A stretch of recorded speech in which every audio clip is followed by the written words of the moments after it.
Right now in the United States, the law recognizes that corporations are people, and even ships are legal persons.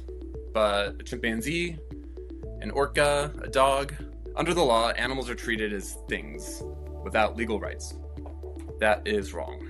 The law is meant to recognize interests that matter and provide a way for those interests to be protected. For example, there are laws meant to protect animals from neglect and cruelty. But without legal rights, those laws can be difficult to enforce in court. That gap between our principles on paper and protection in practice is the problem, and the public agrees.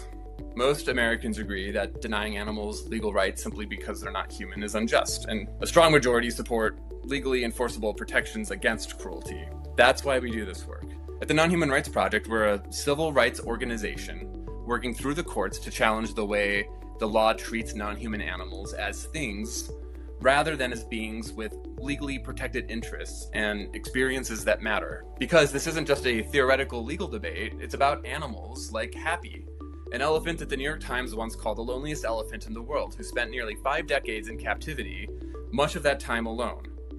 She deserves the chance to spend her final years in a sanctuary in the company of other elephants, and the ability to spend her days the way she wants to. It's about dogs kept in research labs, subject to repeated testing, and living day after day in conditions that violate even the most basic standards that we consider humane.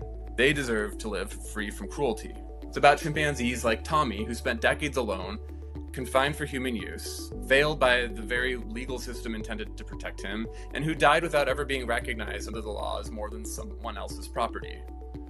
Project for Awesome is about reducing world suck and helping make the world suck a little less for animals.